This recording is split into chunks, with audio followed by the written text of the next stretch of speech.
Bueno, hola a todos y gracias por estar conmigo hoy mientras revisamos quizás uno de los temas más interesantes y controvertidos. Y ese tema es, ¿cuál es la mejor manera de proponer la técnica de control de la miopía en los ojos de nuestros hijos? En realidad, esta historia comienza con una comprensión clara de todas las diferentes soluciones ópticas que tenemos disponibles hoy en día. Ahora bien, la razón por la que esto es tan importante es que, a diferencia de otras disciplinas que practicamos, realmente no podemos seguir nuestros números basados en la evidencia, porque estamos sentados frente a un niño y sus padres y no tenemos idea de la miopía real de ese niño. A lo que me refiero es que no sabemos qué tan miopes se volverán inevitablemente. Tampoco conocemos su respuesta individual a nuestras terapias de control de la miopía. Por lo tanto, gran parte de lo que hacemos hoy en la práctica clínica es una situación de esperar y ver qué pasa. Colocamos al niño en una de nuestras intervenciones ópticas y seguimos sus longitudes axiales para ver cómo va a responder ese individuo a esa terapia específica. Ahora bien, lo que esto significa para usted y para mí es que tenemos que comprender todas estas opciones de control de la miopía porque, francamente, no tenemos idea de cómo va a responder un niño a cualquiera de todas estas terapias. Y tenemos que ser capaces de hacer cambios rápidamente para que ese niño se introduzca en una modalidad que, con suerte, será eficaz para ellos. No puedo pensar en un mejor lugar para comenzar con lo que ha sido el estándar de oro para la óptica que controla la miopía. Y eso es, por supuesto, la ortoqueratología. Ahora bien, muchos de ustedes están familiarizados con algunos de nuestros trabajos histológicos relacionados con la respuesta epitelial a la ortoqueratología. Y no hay duda de que estos cambios son de naturaleza extremadamente topográfica. Por lo que aquí podemos ver el ligero adelgazamiento del epitelio central y el engrosamiento del epitelio periférico medio en el borde de la pupila. Es interesante notar que donde el epitelio es en realidad más delgado, no es en la porción central de la córnea, sino donde la curva de alineación se encuentra actualmente en el cristalino.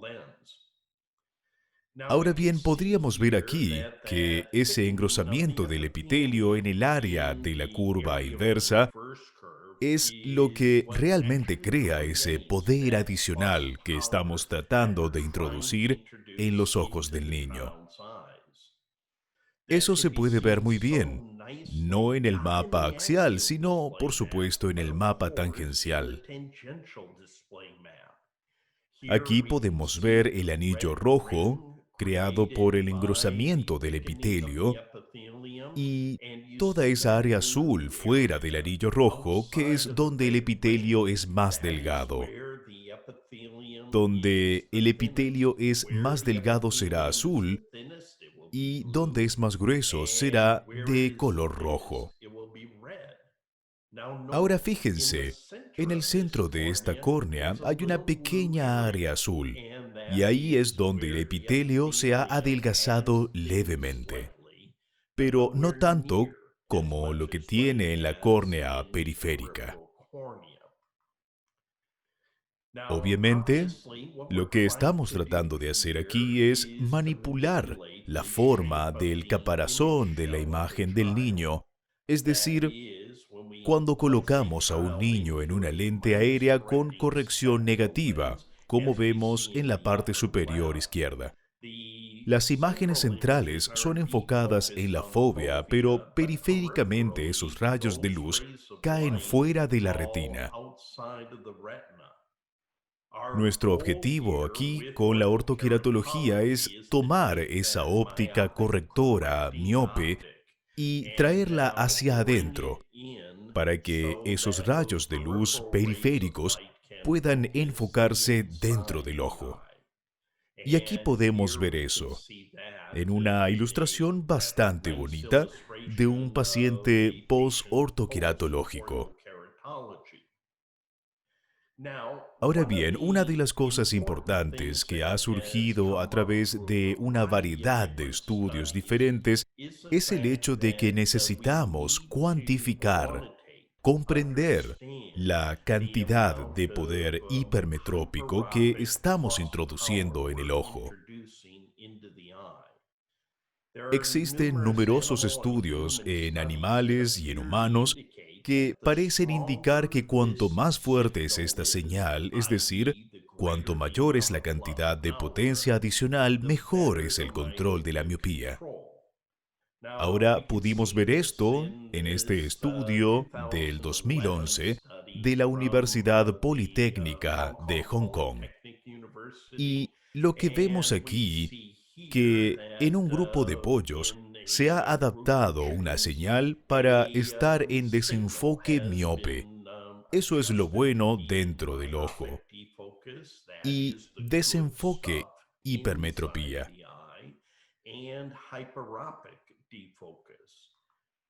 Bueno, los resultados del estudio fueron bastante claros. Y fue entonces cuando se creó el desenfoque miope con las lentes con potencia positiva. Los ojos dibujaron significativamente menos. A medida que ese poder positivo se disipaba y se volvía más poder negativo, los ojos se alargaron. Entonces, este fue uno de los primeros indicadores reales de que la fuerza de la señal será una parte importante del futuro en el control de la miopía.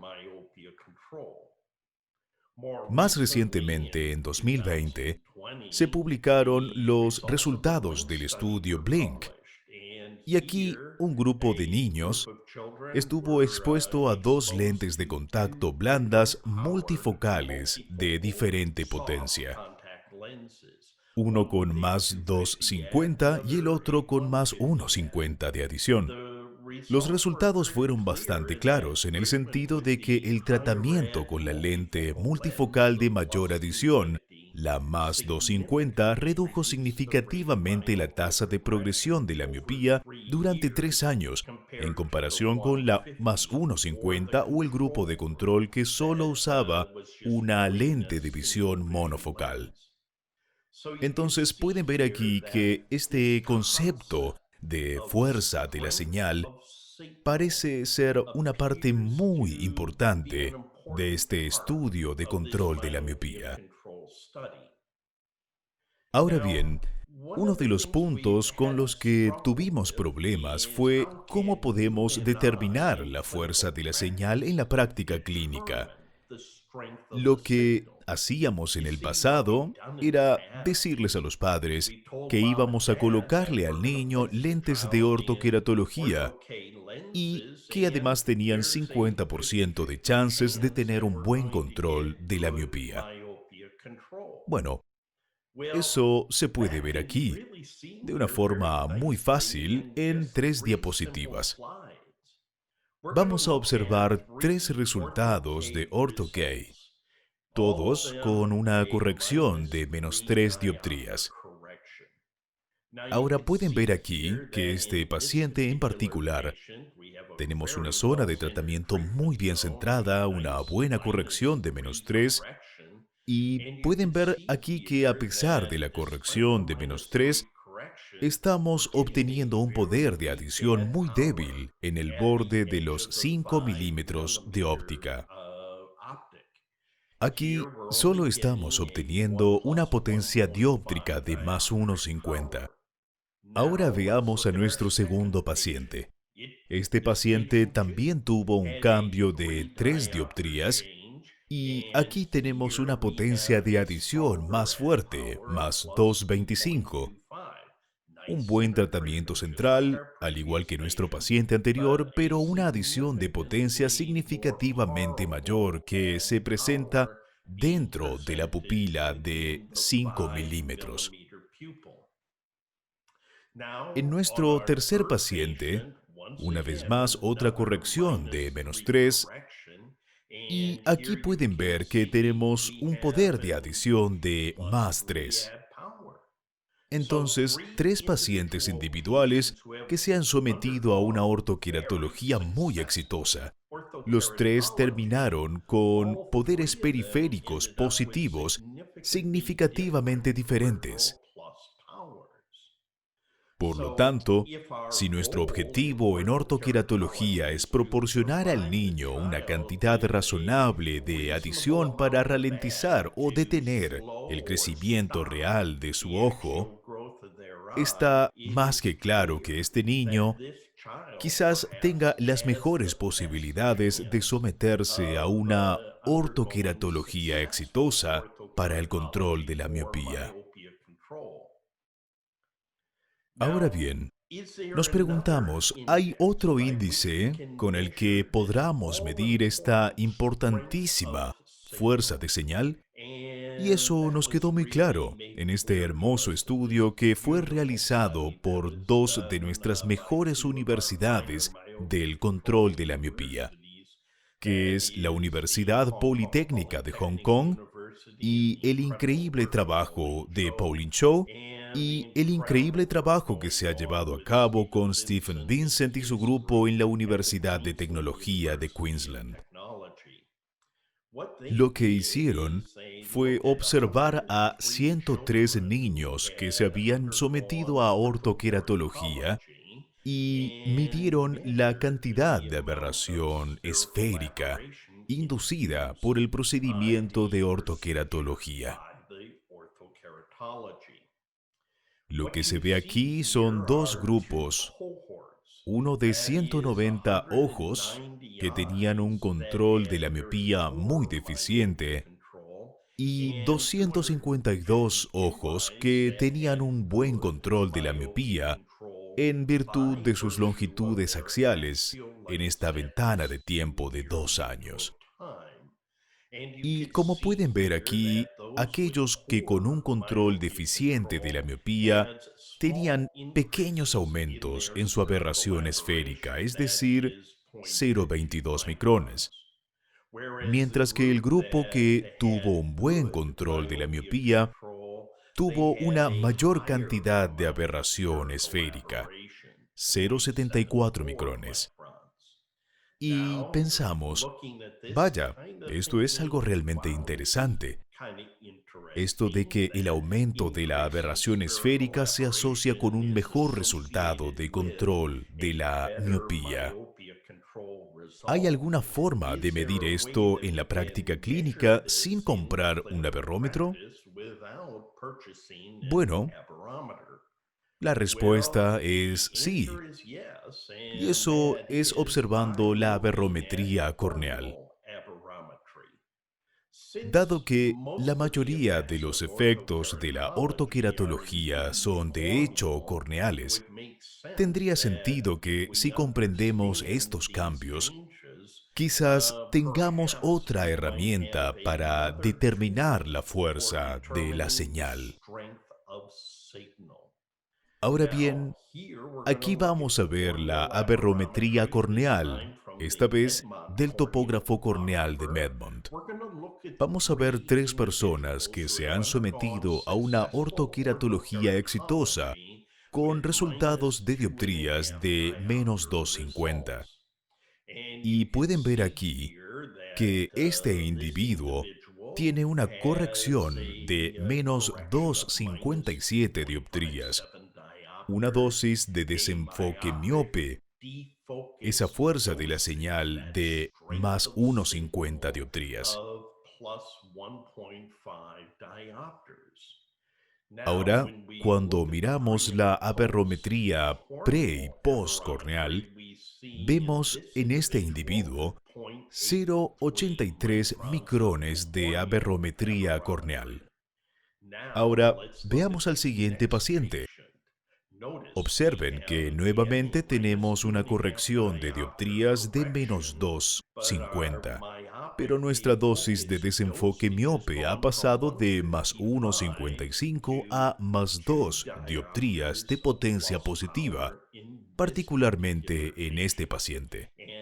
Y ahora esa aberración esférica ha aumentado de 83 micrones a 94 micrones. Y en nuestro tercer paciente, una vez más una adición de -250 dioptrías, pero aquí estamos obteniendo una dosis de desenfoque miope bastante fuerte, una fuerza de señal de +250 dioptrías. Pero fíjense con esto, hemos aumentado la aberración esférica a 1,23 micrones. Entonces, aquí, en la práctica clínica, hemos podido ver cuán efectiva ha sido la administración de esta potencia adicional en este paciente, nuestro segundo paciente y nuestro tercer paciente también. Al observar la cantidad de dosis de desenfoque miope en 5,0 milímetros de pupila y midiendo la cantidad de aberración corneal presente en el individuo. Entonces, esto es muy emocionante. El hecho de que esta puede ser la forma en que podemos tener algunos biomarcadores muy efectivos para determinar cuánto poder adicional está recibiendo el niño. Ahora bien, en respuesta a esto, es muy claro que podemos tener una señal más fuerte que se introduce en el ojo del niño al controlar dónde termina ese anillo rojo y controlar también el tamaño de esa zona central de tratamiento. Aquí tenemos a otro individuo con un cambio de dioptrías de 2,50 y aquí este individuo está usando una lente de zona óptica de 6 milímetros.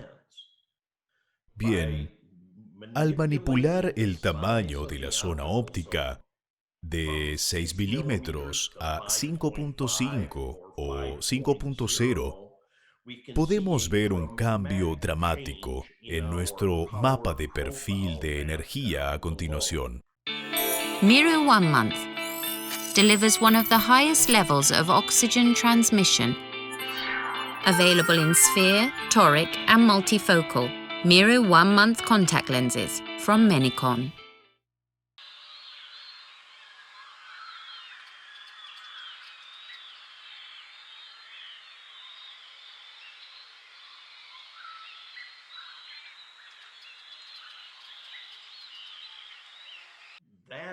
Es decir, ahora nos hemos obsesionado con este tipo de mapas.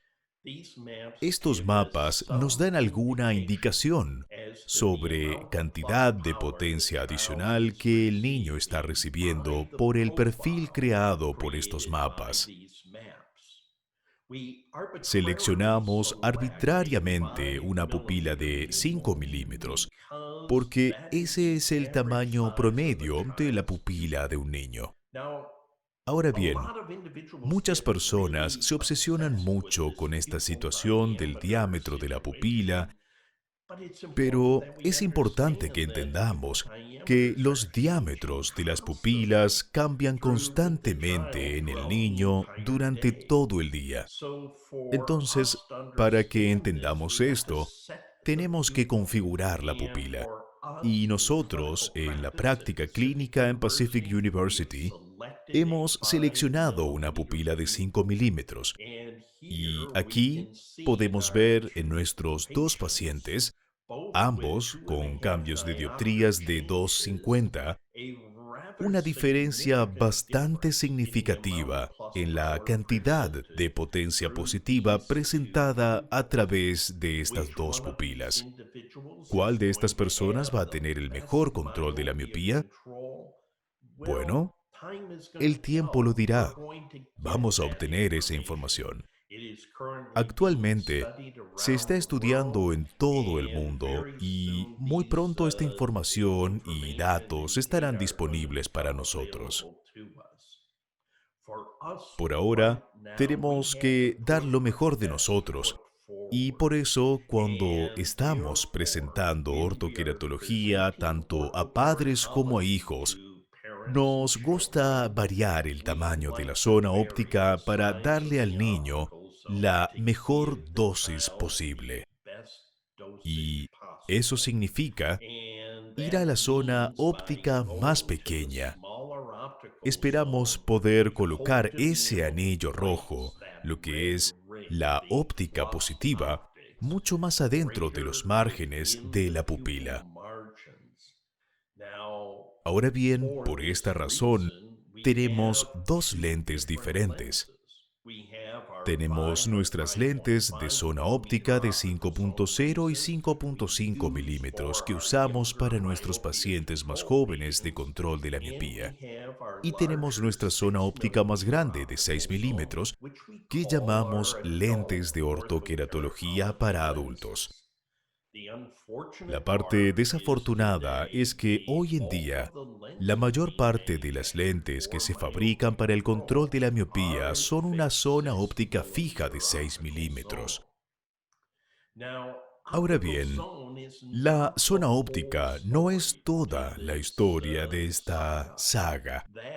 Es decir, cuando empezamos a disminuir el tamaño de la zona óptica, vamos a reducir la profundidad de la curva inversa. En la parte superior vemos un diseño de lente ortho-K de zona óptica de 6 milímetros. Vamos a tomar ese diseño y reducir la zona óptica a 5.5 y, en última instancia, a 5 milímetros. Miren la profundidad de esa curva inversa.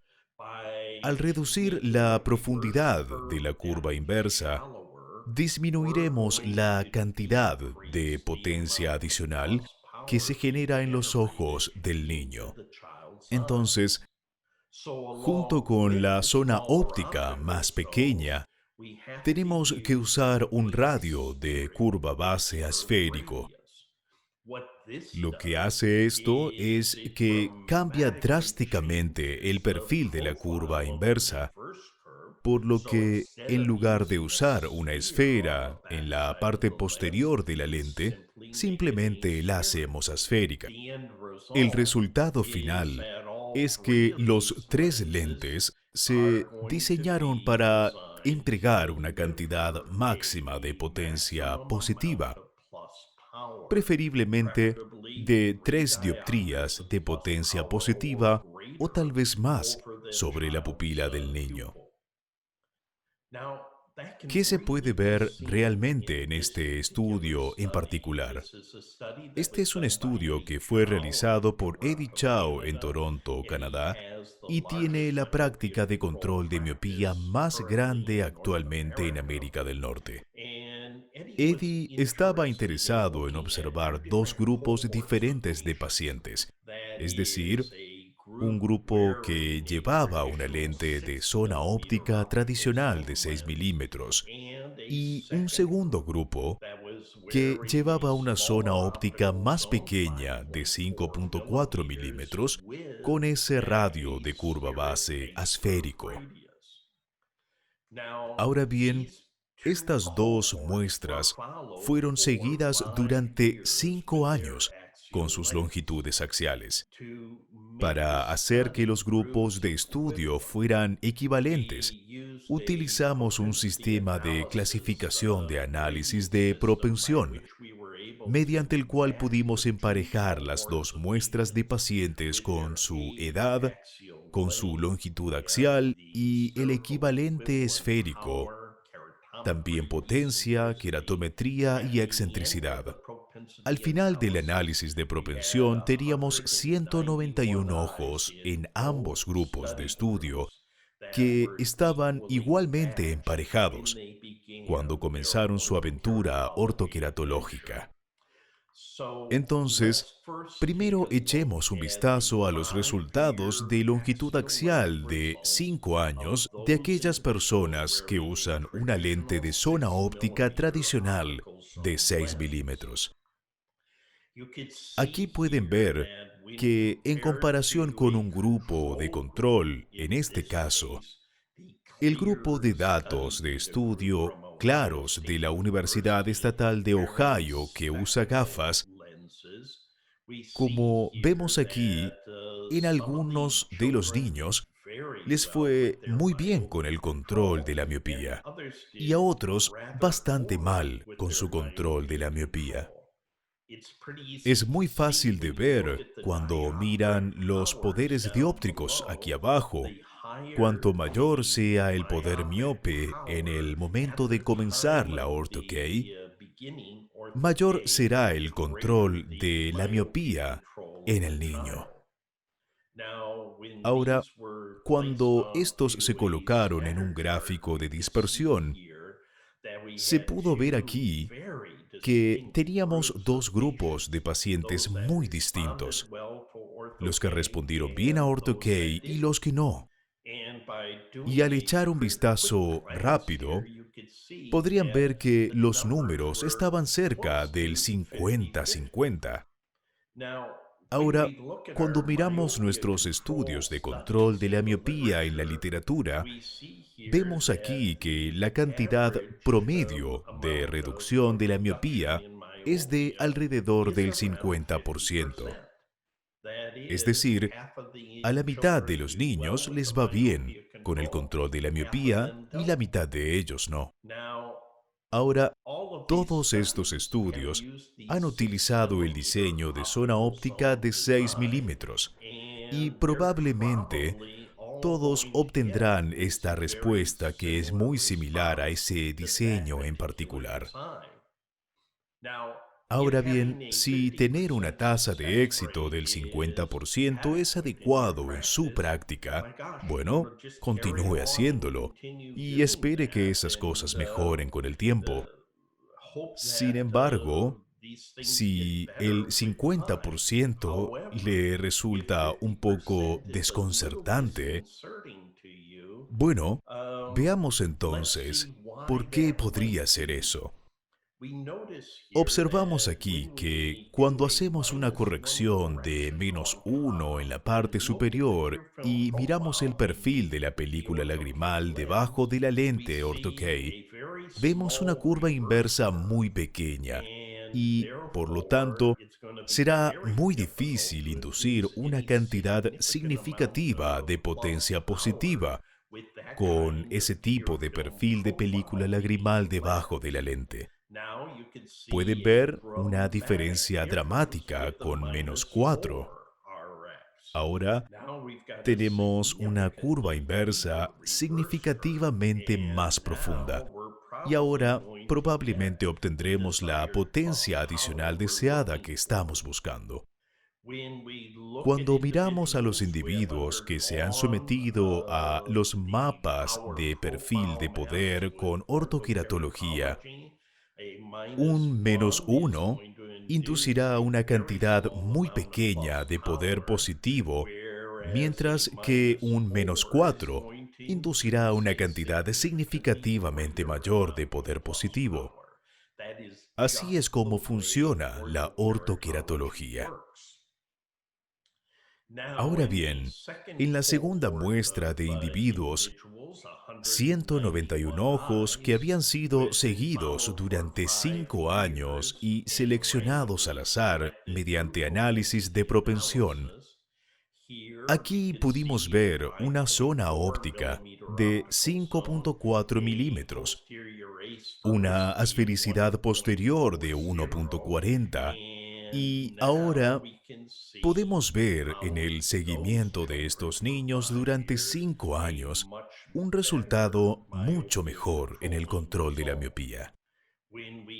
Cuando comparamos los dos grupos, pudimos ver el 6-0 en el verde, el 5-4 en el amarillo, una diferencia bastante significativa. Y cuando miramos nuestro gráfico de dispersión, podemos ver aquí resultados de control mucho mejores con los diseños de lentes asféricos de 5.4 milímetros. Por lo tanto, ahora tenemos claro que al tratar con nuestros pacientes de control de la miopía en la Universidad del Pacífico, prestamos mucha atención a esta intensidad de la señal.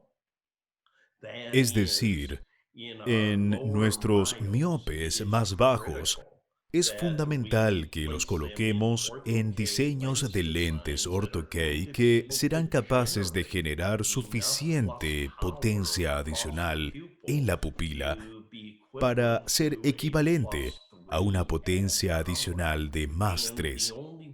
Y la única forma en que podemos hacerlo es reduciendo las zonas ópticas y aplicando una cantidad adecuada de asfericidad para crear ese efecto de diseño. Otra modalidad que a menudo se pasa por alto hoy es un diseño de lente GP asférico de superficie frontal. Se trata de lentes de gran diámetro, equivalente al mismo tamaño que usamos para ortoqueratología, entre 10,5 y 11 milímetros. Lo maravilloso de estos lentes es que se usan diariamente lentes GP de gran diámetro, lo que nos permite usar estos lentes en un diseño tórico de superficie posterior para niños altamente tóricos que necesitan una óptica de control de la miopía. La potencia positiva se genera en la superficie anterior de la lente, tal como se generaría dentro de la superficie interior, corrigiendo el multifocal asférico para la presbicia. Podemos variar la cantidad de excentricidad para crear muy poca potencia de laboratorio, o bien podemos poner una cantidad significativa de esfericidad para crear la cantidad deseada de potencia adicional que necesitamos. Entonces, podemos controlar la fuerza de la señal simplemente ajustando la esfericidad en la parte frontal de la lente de contacto. Para las familias que son reacias a que sus hijos duerman con lentes de ortoqueratología durante la noche, usar lentes de contacto asféricos multifocales de uso diario puede ser muy beneficioso para el niño, especialmente para aquellos con grados más altos de astigmatismo. En un estudio realizado en la Universidad del Pacífico, básicamente descubrimos que podemos volver a controlar esa fuerza de la señal simplemente cambiando la esfericidad en el frente de estas lentes de contacto. Como pueden ver aquí, estamos viendo dos lentes diferentes y estamos viendo los perfiles de refracción periférica. Vemos nuestra línea de base en el negro, vemos nuestra adición de más 1,50 y nuestra potencia de adición de más 3 dioptrías. Entonces, podemos ver aquí nuevamente que podemos controlar la fuerza de la señal cambiando la esfericidad en la parte frontal de la lente. Ahora, para medir esto de una manera bastante diferente, decidimos como si fuera basarnos en el trabajo que se había realizado en la Universidad Tecnológica de Queensland. Y esto es midiendo la respuesta de la lente de contacto, la óptica esférica anterior, al espesor de la coroides. Por muchos años se han hecho observaciones de cuando el ojo está en desenfoque hipermetrópico. Y esto es lo malo, donde los rayos de luz se enfocan detrás del ojo, la respuesta de la coroides es demasiado delgada y cuando tenemos un desenfoque miópico, digamos que es lo bueno, vemos un engrosamiento coroideo. Lo que es interesante de esta respuesta es que ocurre muy rápidamente. Solo minutos después de que la lente de contacto se ha colocado en el ojo, estos cambios ya se pueden ver, especialmente en ciertas áreas geográficas de la coroides. Parece haber un punto de conflicto que es un punto en la coroides que parece ser increíblemente sensible a este desenfoque, ya sea hipermetrópico o miópico. Se encuentra en la periferia media superior de la coroides.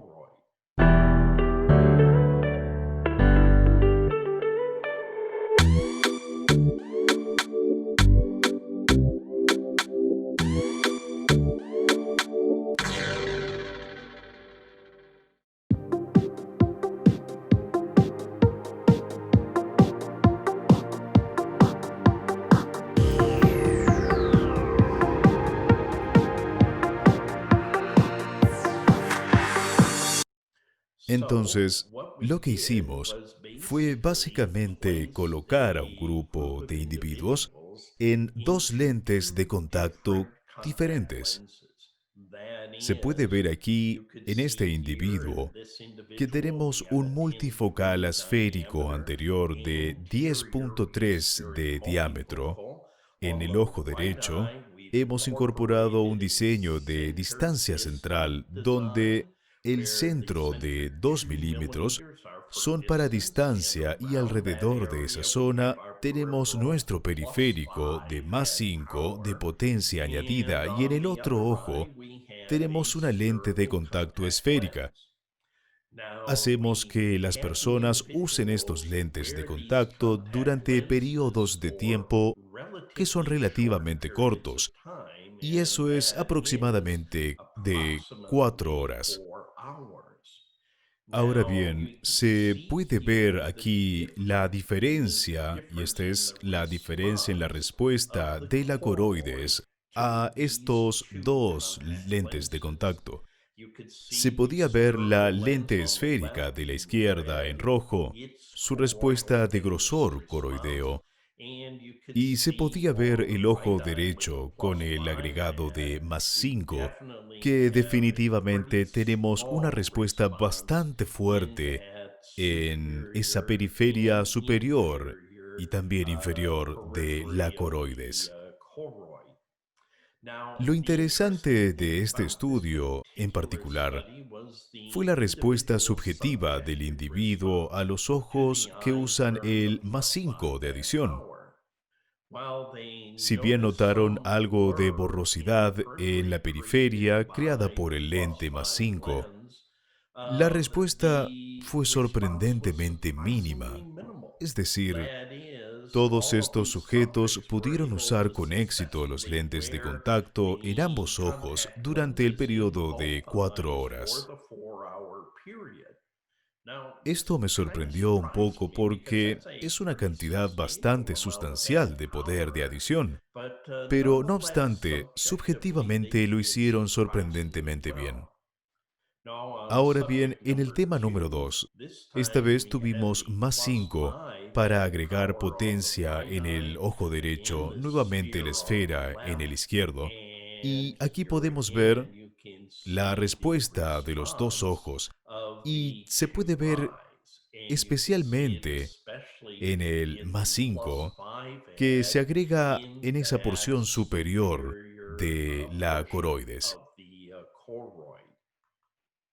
Esto, entonces, quizás sea otro biomarcador que podríamos usar, tal vez en un futuro no muy lejano, para determinar la respuesta de la coroides a estos diversos tipos de desenfoque, ya sea hipermétrope o miope.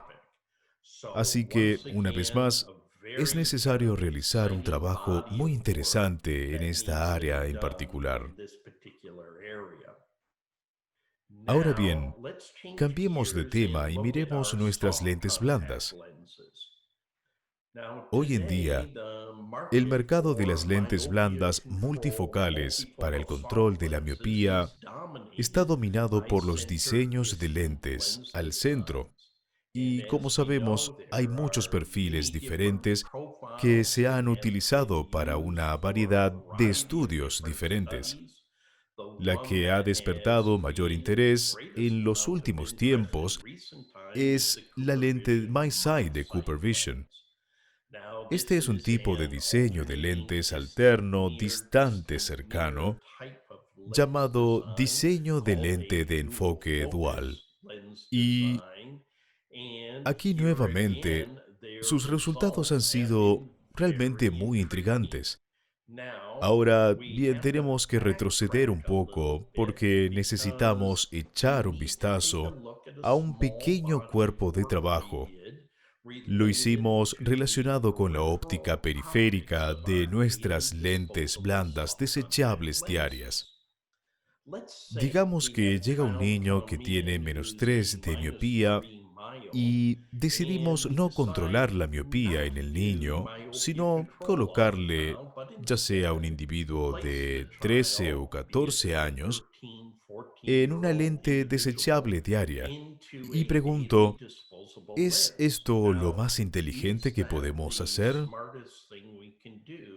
Nuestros datos parecen indicar que la respuesta es no, porque nuestros datos, al analizar los perfiles de potencia de estas lentes desde el centro hasta una cuerda de 6 milímetros, indican que estas lentes se vuelven más negativas desde el centro hacia la periferia. Esa es la dirección opuesta a la que queremos ir. Queremos que las lentes se vuelvan más positivas en la periferia y no menos. Podemos ver aquí, en esta ventana de -3 dioptrías, una lente blanda multifocal, en este caso la Cooper Vision MiSight. En lugar de volverse más negativa en la periferia, naturalmente se vuelve más positiva. Y cuando miramos la cantidad máxima de potencia positiva inducida por una lente Cooper Vision MiSight de -3 con esta técnica de medición, obtenemos una potencia de adición máxima de +1,37 dioptrías. Si observamos una muestra de lentes desechables diarios de -6, vemos que también aumentan en potencia negativa, pero en un grado mayor que la de -3. Y podemos ver aquí que la lente MiSight de -6 crea una potencia adicional de +1,12 dioptrías. ¿A dónde voy con esto? A lo que voy con esto es que va a ser importante en el futuro que los diversos fabricantes que fabrican las lentes de contacto nos proporcionen mapas de perfil de potencia que sean precisos, que nos brinden información sobre la dosis de potencial adicional que reciben nuestros hijos a través de estas lentes. Esto es con un aparato de medición Hartmann-Shack, que también lo medimos con el instrumento Rodlex, y pudimos ver aquí las distintas cantidades de potencia agregada, esta vez con el Acuvue Oasis de +250 multifocal. A la derecha pueden ver la cantidad máxima de potencia adicional que pudimos identificar en estas lentes Oasis. En promedio, fue una potencia adicional de +1,50 de dioptrías. En la lente Biofinity con distancia centrada de Cooper Vision, nuevamente con una potencia adicional de más 250, nuestra cantidad promedio de potencia adicional en todas las lentes que se midieron fue de más 1.75 dioptrías, lo que es significativamente menos de lo que estaba etiquetado en el contenedor. Y con esta técnica de medición a nuestras lentes MiSight les fue un poco mejor con un aumento de más 1.90 dioptrías en la potencia adicional. Así que aquí se puede ver que esto hoy se convierte en un criterio muy importante. Y el último que quiero mostrarles es el lente multifocal Natural View. Y como pueden ver, tiene una zona óptica mucho más grande, más allá en la periferia, pero tenía una potencia de adición promedio de más 1.40 dioptrías. Ahora bien, si miramos estos cuatro diseños de lentes multifocales de distancia centrada y miramos los poderes de lente de -3, podemos ver aquí en verde la diferencia en el tamaño de la zona de tratamiento o el área que se ha dedicado para el lente distante. Como pueden ver, como pueden ver, esto es realmente bastante considerable, de modo que un niño en particular obtendrá respuestas diferentes de estos cuatro diseños de lentes, según la posición del anillo rojo o la posición de la máxima potencia positiva. Si miramos estas lentes de -3, en función de su potencia de adición máxima, podemos ver aquí en el AcuView Oasis de más 1.50, Biofinity más 1.57, MiSight más 1.90 y Natural View más 2.60. Entonces, estamos obteniendo resultados muy diferentes basados en los distintos diseños de lentes multifocales. Si miramos estas diversas lentes multifocales con la metrología basada en Hartmann-Shack, vemos aquí nuevamente que las distintas lentes no nos brindan la misma cantidad de potencia adicional que se indica en la etiqueta de la lente de contacto. Ahora bien, si le pregunta a cualquier profesional en la práctica clínica cuál es su principal problema con las lentes multifocales para la presbicia, siempre es la misma respuesta. Es decir, parece que no puedo obtener suficiente potencia adicional en las lentes de contacto. Podría ser que no estamos obteniendo la cantidad de potencia adicional porque tal vez no esté allí. Y esto es algo con lo que los fabricantes tendrán que trabajar con nosotros. Les estamos dando a nuestros hijos una dosis similar a cualquier medicamento. Necesitamos saber cuál es el medicamento, necesitamos saber la dosis de ese medicamento. Y cuando estamos controlando la miopía, esto se vuelve increíblemente crítico para nosotros, si es que la teoría del desenfoque periférico es correcta.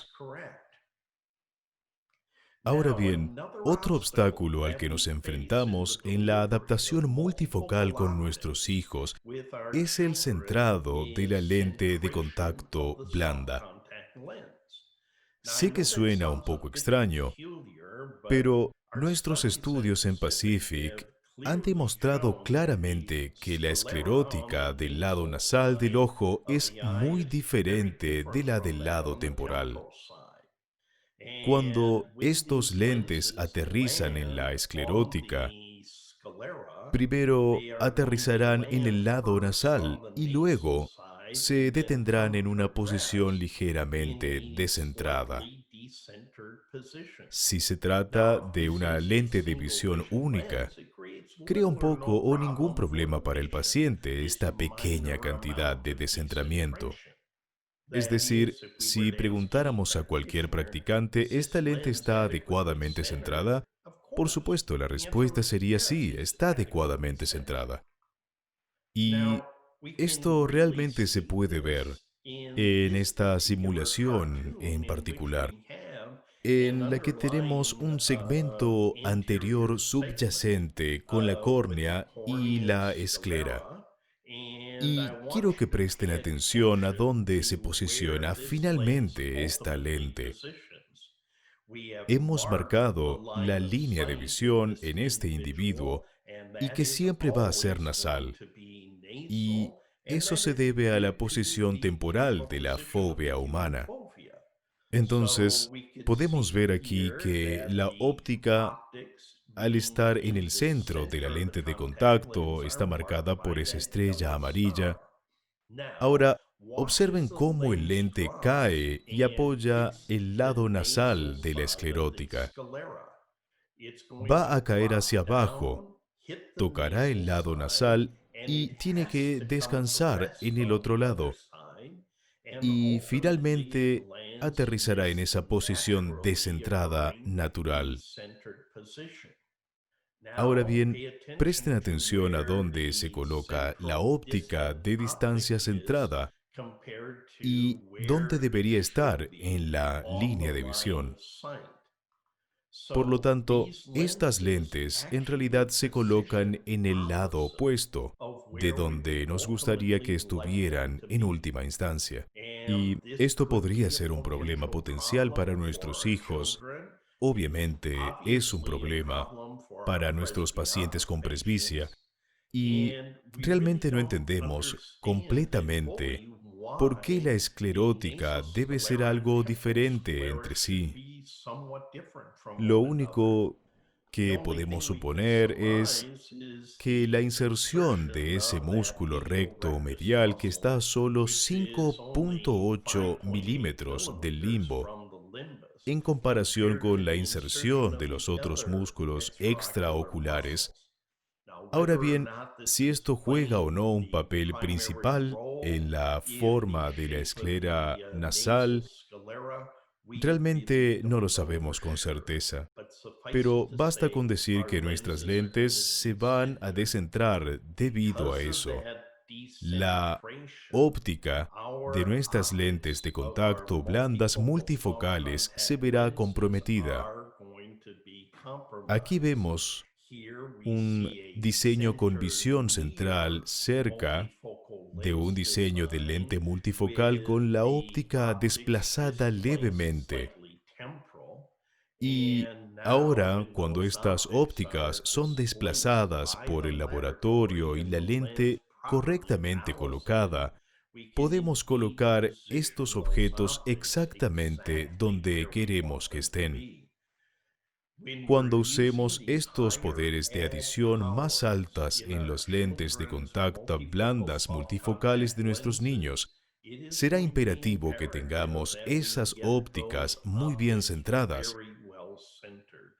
Y esta es otra área de gran investigación en el futuro. Muy bien. Finalmente voy a terminar con algo relacionado con las lentes aéreas.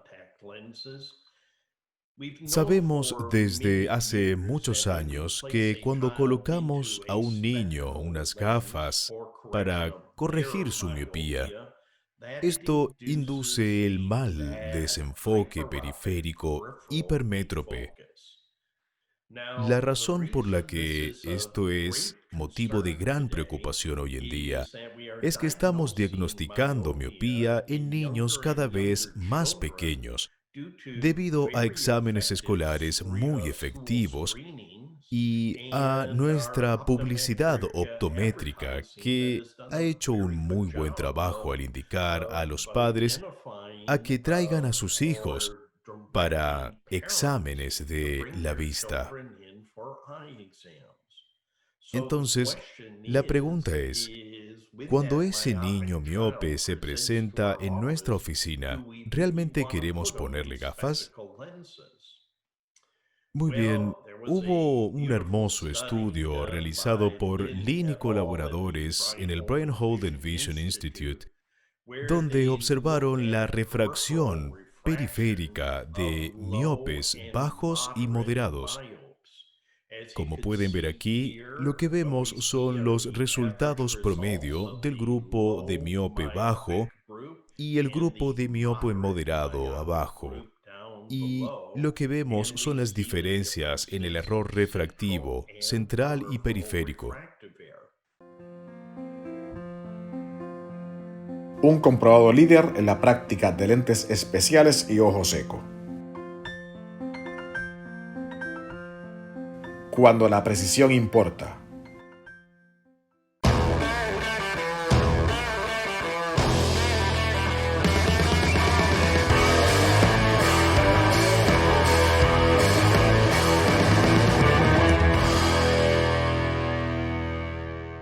Ahora bien, cuando se corrigió a esos niños, se puede ver aquí que la cantidad de desenfoque hipermetrópico era mayor en los niños con la mayor cantidad de miopía. Fueron iguales en la fobia porque se corrigieron las millas bajas y moderadas a su corrección foveal completa. Pero periféricamente, a medida que aumenta la potencia negativa, también lo hace el desenfoque hipermetrópico. Las conclusiones de su estudio fueron bastante significativas y, sin embargo, bastante incomprendidas o simplemente negadas por la comunidad del cuidado de la vista. Y el hecho de que su conclusión fue que las gafas de visión única inducen un desenfoque hipermetrópico absoluto en la periferia de la retina de niños con miopía baja y moderada. Sin embargo, hoy continuamos haciendo lo que hemos hecho durante los últimos 400 años, y eso es colocar a muchos de estos niños con gafas. Bueno, decidimos echar un vistazo a estas gafas y ver cuánta potencia negativa se induce en ellos. Y aquí vamos a ver los resultados. Menos 0,50, menos 3, menos 6, menos 9 y menos 12 en lentes aéreos Hoya. Y pudimos ver la cantidad de aumento de poder miope en una zona central de 40 milímetros, y aquí también en las lentes Shamir se puede ver especialmente en esa lente de menos 12 una cantidad bastante significativa de miopía inducida. Es por eso que muchas de nuestras empresas de lentes para gafas están lanzando gafas para el control de la miopía. Y aunque algunas de ellas han tenido un éxito limitado, creo que realmente hemos arañado la superficie. Esos son los resultados del estudio DIMS realizado en la Universidad Politécnica de Hong Kong, que parecen proporcionar algunos resultados bastante interesantes. Sé que esta es una diapositiva muy ajetreada, pero iré directamente al final. Los niños que usaban gafas DIMS tuvieron una reducción del 59% en la progresión de la miopía y un 60% menos de elongación de la longitud axial en el transcurso de ese estudio de 2 años. Entonces, nuevamente, creo que podríamos tener algo aquí. Podríamos tener otra alternativa para nuestros hijos. Ahora recuerden que todos estos datos son datos promedio. Algunos responden muy bien y otros responden muy mal. La responsabilidad recae en nosotros para identificar la respuesta individual del niño a estas diversas terapias. Y cuando detectamos los aumentos de la longitud axial individual de los niños, tenemos que ser capaces de hacer cambios de manera muy efectiva y rápida para llevarlos a una modalidad que, con suerte, ralentizará su miopía.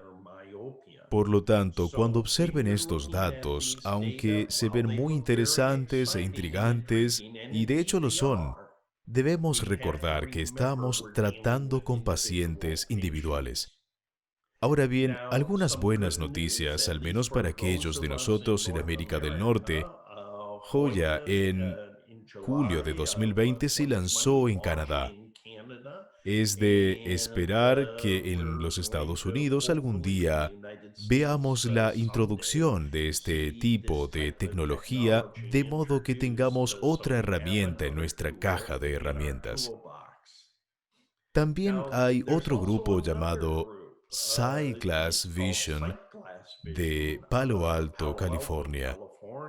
Ellos tienen una marca CE en Europa para la distribución de su tecnología óptica de difusión y también parece que están obteniendo resultados bastante significativos. Muy bien, nuevamente estoy muy entusiasmado con estas gafas para el control de la miopía, ya que probablemente habrá una muestra de pacientes que tendrán una respuesta muy positiva a estas modalidades. Seríamos negligentes si no dijéramos unas palabras finales sobre la intervención farmacológica y, por supuesto, cuando se habla de intervención farmacológica se está hablando de atropina. Por supuesto, todos estamos familiarizados con los resultados de las gotas de atropina al 1%, que parecían indicar que estábamos obteniendo un buen efecto en el control de la miopía, tanto refractiva como axialmente con estas intervenciones farmacológicas. Lo que provocó un gran revuelo en la industria, donde los resultados de los estudios de ATOM2 en los que se utilizó atropina al 0,01% y aún así encontraron una reducción del 59% en el error de refracción en estos niños. Ahora bien, es muy importante recordar que cuando los niños usan gotas de atropina, obtener datos de refracción precisos es extremadamente difícil. Incluso con dosis bajas de atropina, obtenemos datos de refracción muy mezclados y confusos. Por lo tanto, tenemos que volver a nuestro estándar de oro, que son los datos de la longitud axial. Y aquí podemos ver que los resultados del estudio ATOM2 parecen indicar que el placebo que se usó en el estudio, que en realidad tuvo un mejor resultado que las gotas de atropina.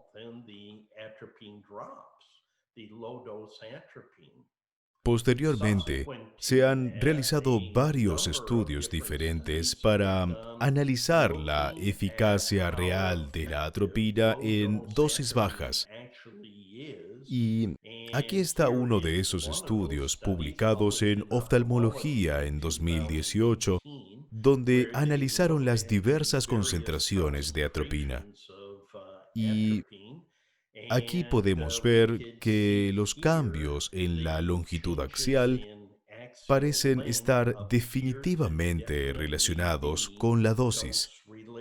Eso es aquí en los resultados iniciales de este estudio que estamos viendo aquí, datos de 12 meses.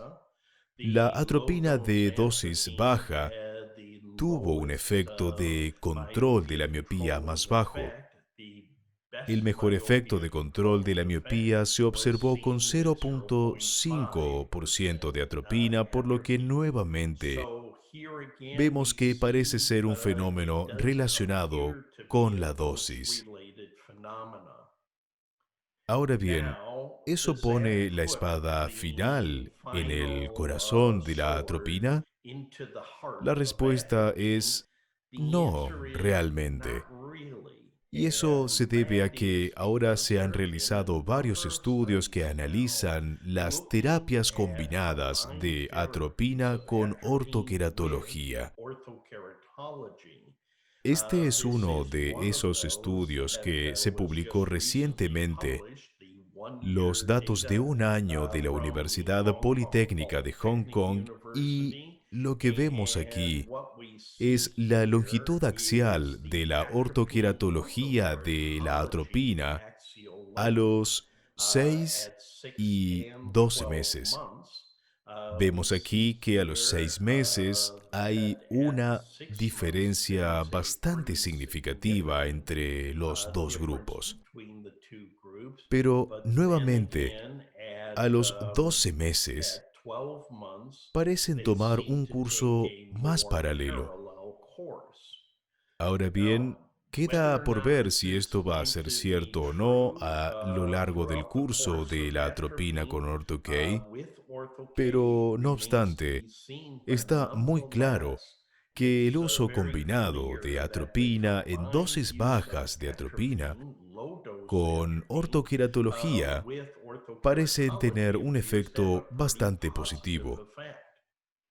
Si miramos a un año, ahora concedido, estos son datos de un año y esto es todo lo que tenemos en este momento en particular, así que tenemos que lidiar con lo que tenemos. Nos encantaría tener estos datos de 10 años, por supuesto, pero vamos a echar un vistazo a nuestros resultados de un año. Podemos ver en este estudio publicado en 2019 que analiza las 3 dosis diferentes de atropina en comparación con un control. Podemos ver aquí un cambio bastante lineal basado en la dosis de atropina. En este estudio en particular, vamos a cambiar un poco de marcha y observar un grupo de control y un grupo que se ha sometido a ortoqueratología. Algo interesante aquí, cuando vemos la respuesta de ortoqueratología y la del 0.05% de atropina, parecen ser virtualmente idénticas. En septiembre del año 2018, se realizó un estudio que mostró el efecto Ortho-K y dosis bajas de atropina y Ortho-K. Y aquí podemos ver que Ortho-K solo tuvo un aumento de 0.19 en la longitud axial en comparación con un grupo de individuos igualmente emparejados que usaron atropina y Ortho-K. En el estudio actual que acabamos de revisar, vemos el grupo Ortho-K arriba y el grupo atropina y Ortho-K abajo. Por lo tanto, pueden ver que ahora tenemos dos estudios que indican que este tratamiento combinado parece tener un efecto muy positivo, al menos al cabo de un año.